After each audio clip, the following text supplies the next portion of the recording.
ഏറ്റവും പരിഹാസ്യമായിട്ടുള്ള സാഹചര്യം അത് തന്നെയാണ്. കാരണം ഈ കേരള പോലീസും അവരുടെ ഇൻസ്റ്റിറ്റ്യൂഷനുകൾ ഭാഗമായിട്ടുള്ള ഈ പ്രോസിക്യൂഷൻ സംവിധാനങ്ങളുമാണ് ഈ പ്രതികൾക്ക് വളരെയധികം എളുപ്പം ജാമ്യം കിട്ടാൻ കാരണമായതെന്നൊരു യാഥാർത്ഥ്യം അവിടെ നിൽക്കുന്നു. അത് നമുക്ക് തൽക്കാലം അവിടെ വിടാം. ഇപ്പോൾ ഏറ്റവും പ്രധാനപ്പെട്ട കാര്യം, മുൻ മുഖ്യമന്ത്രി ഇപ്പോഴത്തെ പ്രതിപക്ഷ നേതാവ് പിണറായി വിജയന്റെ വീട്ടിൽ ഇഡി ഉദ്യോഗസ്ഥർ പരിശോധനയ്ക്ക് എത്തുന്നു, അവരെ ആക്രമിക്കുന്നു.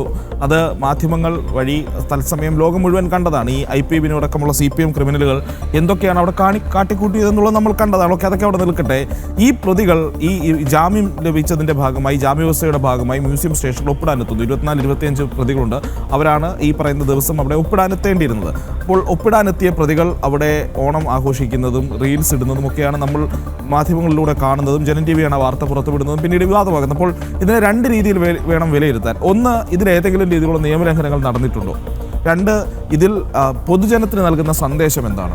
അതിൽ ഒന്നാമത്തെ വസ്തുതയിലേക്ക് വരുമ്പോൾ ഒന്ന് നമ്മൾ മനസ്സിലാക്കേണ്ടത്, ഈ ഉദ്യോഗസ്ഥർ ഇവരവിടെ എത്തുന്നതിന് മുൻപ് തന്നെ ഓണാഘോഷങ്ങളുടെ ഭാഗമാകാൻ IPB അടക്കമുള്ള ഈ ക്രിമിനലുകൾക്ക് സൗകര്യം, അവസരമൊരുക്കി നൽകിയിരുന്നു എന്നുള്ളതാണ് യാഥാർത്ഥ്യം. കാരണം ഞാൻ മനസ്സിലാക്കുന്നത്, അവർ പോലീസുകാരല്ല എങ്കിലും അവരെ വളരെ ആ പോലീസ് സ്റ്റേഷനിലെ എന്തോ ഒരു അംഗങ്ങളെ പോലെ തന്നെയാണ് ഈ പറഞ്ഞ SHO R പ്രശാന്തും മറ്റുള്ള ഉദ്യോഗസ്ഥരും കണ്ടിരുന്നു എന്നുള്ളതാണ്. കാരണം 68 ഈ ഓണത്തിൻ്റെ ഭാഗമായിട്ടുള്ള ഡ്രസ് കോഡിൻ്റെ ഭാഗമായിട്ടുള്ള 68 ഷർട്ടുകളാണ് അവർ പാളയത്തെ ഒരു കടയിൽ നിന്ന് വാങ്ങിയത്.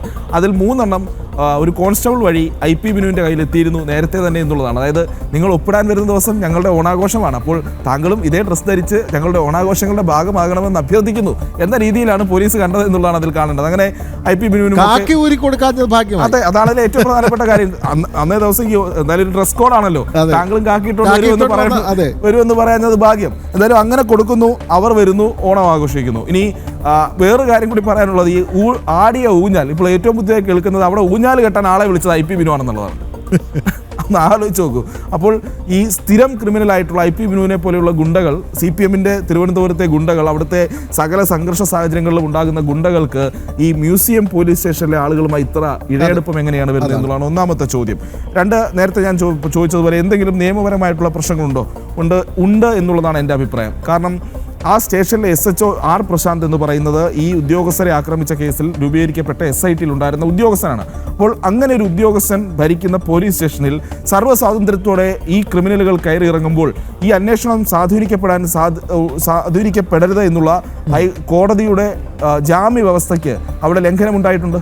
കാരണം ഉദ്യോഗസ്ഥനെ സ്വാധീനിക്കാൻ കഴിയുമല്ലോ. ഇത്രയധികം അടുപ്പമുള്ള, അവിടെ കയറി ഇറങ്ങാനും സർവ്വസമയത്തും പോലീസുകാരുമായി ഇടപെടാനും സാധിക്കുന്ന ആളുകൾക്ക് ഉദ്യോഗസ്ഥനെ സാധിക്കാൻ കഴിയില്ല. സ്വാഭാവികമായും ആ ഒരു നിയമപ്രശ്നം അവിടെ നിലനിൽക്കുന്നുണ്ട്. കാരണം നമ്മൾ ഈ പുറത്തുള്ള ദൃശ്യങ്ങൾ മാത്രമേ കണ്ടിട്ടുള്ളൂ എന്നുള്ളൊരു പ്രശ്നം അവിടെയുണ്ട്.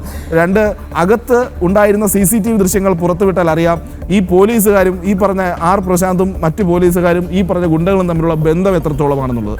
ഇനി അടുത്തൊരു കാര്യം, ജാമ്യവ്യവസ്ഥയുടെ ലംഘനം എന്ന് പറയുന്നത് ഒപ്പിടേണ്ടത് ഞാൻ മനസ്സിലാക്കുന്നത് അന്വേഷണ ഉദ്യോഗസ്ഥന് മുന്നിലാണ്.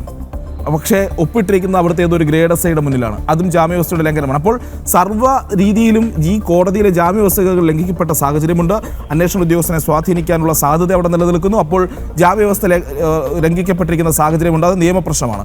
അടുത്തത്, പൊതുസമൂഹത്തിന് നൽകുന്ന ഒരു സന്ദേശം എന്താണെന്ന് നമ്മളൊന്ന് ആലോചിച്ച് നോക്കണം. കാരണം ഒരു ക്രിമിനൽ കേസിലെ ഒരു പ്രതി പോട്ടെ, ഇപ്പോൾ ഈ IPB എതിരെയൊക്കെ എത്രയോ കേസുകളുണ്ടാകും, എത്രയോ പരാതിക്കാരുണ്ടാകും. അവരെന്താണ് കാണുന്നത്? തങ്ങളുടെ കേസിൽ തങ്ങളുടെ പരാതി പരിഗണിച്ച് അതിൽ ന്യായം കണ്ടെത്തി തരേണ്ട ഉദ്യോഗസ്ഥരുടെ കൂടെ ഈ ക്രിമിനലുകൾ വന്നിരുന്ന് ഓണം ആഘോഷിക്കുകയാണ്.